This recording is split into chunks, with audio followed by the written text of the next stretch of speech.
দর্শক মণ্ডলী, মোটামুটি অনেক খারাপ খবরের মাঝে আপনাদেরকে আজকে অন্তত একটা ভালো খবর দিতে পারবো। চাঞ্চল্যকর সেই রামিসা ধর্ষণ ও হত্যা মামলায় আজকে রায় হয়েছে। এই রায়ে আর যাই হোক অন্তত একটু সন্তুষ্টি এসেছে আজকে এই মহানগর কোর্টে।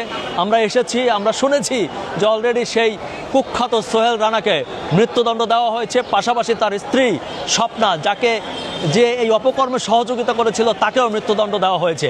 তবে আপনাদেরকে আরেকটা ভালো খবর জানিয়ে রাখি যে এই দুইজনকে শুধুমাত্র মৃত্যুদণ্ড দেওয়া হয়নি, পাশাপাশি আরও কিছু করা হয়েছে। আমি একটু আইনজীবীর মুখ থেকে শুনি।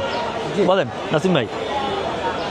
আসামি সোহেল রানাকে প্রধান আসামি হিসাবে নারী ও শিশু নির্যাতন দমন আইন ৯-২ ধারা অনুযায়ী মৃত্যুদণ্ড এবং ৫ লক্ষ টাকা জরিমানা করা হয়েছে। এবং এই টাকাটা ডিসি সাহেবের মাধ্যমে, ডিসি কালেক্টরের মাধ্যমে এই টাকাটা ফাঁসি হওয়ার আগে রামিসার যে উত্তরাধিকার থাকবে এবং বা তার পরিবারকে এই টাকাটা পরিশোধ করার জন্য বলা হয়েছে। এবং পাশাপাশি স্বপ্না আক্তারকে নারী ও শিশু নির্যাতন দমন আইন ২০০০-এর ৯-২ ধারা ও ৩০ ধারা অপরাধে সহায়তার জন্য স্বপ্না আক্তারকে মৃত্যুদণ্ড দেওয়া হয়েছে এবং পাশাপাশি ২ লক্ষ টাকা জরিমানা করা হয়েছে। তার মানে আপনারা দেখুন যে শুধু মৃত্যুদণ্ড হয়নি, এই মৃত্যুদণ্ডে ফাঁসি কাস্টে ঝোলার আগে তাদেরকে জরিমানাও দিতে হবে। সোহেল রানাকে মৃত্যুদণ্ডে ঝোলার আগে ৫ লক্ষ টাকা জরিমানা দিতে হবে, আর তার স্ত্রী স্বপ্নাকে মৃত্যুদণ্ড হওয়ার আগে ২ লক্ষ টাকা জরিমানা দিয়ে তারপর এই পৃথিবী ত্যাগ করতে হবে। আমি মনে করি যে এটি একটি ভালো রায় হয়েছে এবং আমরা দ্রুত এই রায় কার্যকর হবে এমনটা আশা করছি। আচ্ছা, এই রায় কবে কার্যকর হবে এমন কোনো কিছু আছে? আইনগতভাবে এই রামিসার বিষয়ে আদালত বলে দিয়েছে যে ৭ দিনের মধ্যে আপিল করার একটা সময় থাকে।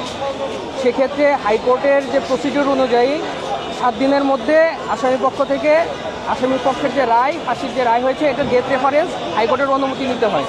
সেক্ষেত্রে আসামি পক্ষর এই অনুমতি নেওয়ার সাপেক্ষে এবং হাইকোর্টে আসামি পক্ষের আপিল করা, প্লাস আপিলের পরে সেটা আবার রিভিউ করা এবং পরবর্তীতে রাষ্ট্রপতির কাছে প্রাণ ভিক্ষা চাওয়ার একটা সুযোগ আইনগতভাবে বিচারিক প্রক্রিয়ায় আছে। আচ্ছা নাসিম ভাই, সব মিলিয়ে কতদিন লাগতে পারে এই ফাঁসি কার্যকরে? আমি মনে করি যে ব্যক্তিগতভাবে যদি আমাদের মাননীয় প্রধান বিচারপতি রামিসার মামলার হাইকোর্টের বাকি যে বিচার কাজ সম্পন্ন করার জন্য যদি মামলার কার্যতালিকায় দ্রুতভাবে শুনানি করার জন্য সুযোগ দেওয়া হয়, রামিসার হত্যাকাণ্ডের এই আপিলের শুনানিতে, প্লাস সরকার পক্ষে যে মাননীয় অ্যাটর্নি জেনারেল আছে উনি যদি এই মামলাগুলো দ্রুত শুনানি করতে পারেন, তাহলে আমি মনে করি খুবই অল্প সময়, অর্থাৎ ১ থেকে ২ মাসের মধ্যেই বিচার কাজ সম্পন্ন করে সর্বশেষ ফাঁসি কার্যকর করা যাবে, এই আসামি করা যাবে।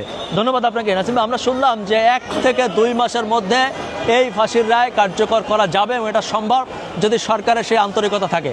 আমরা দেখেছি যে সরকারের সেই আন্তরিকতা আছে বলে আমাদের কাছে মনে হয়েছে এবং আমার বিশ্বাস যে অন্তত এরকম একটি চাঞ্চল্যকর ঘটনার রায় হলে সারা দেশের মানুষের মধ্যে একটা সন্তুষ্টি আসবে। আপনাদেরকে ধন্যবাদ।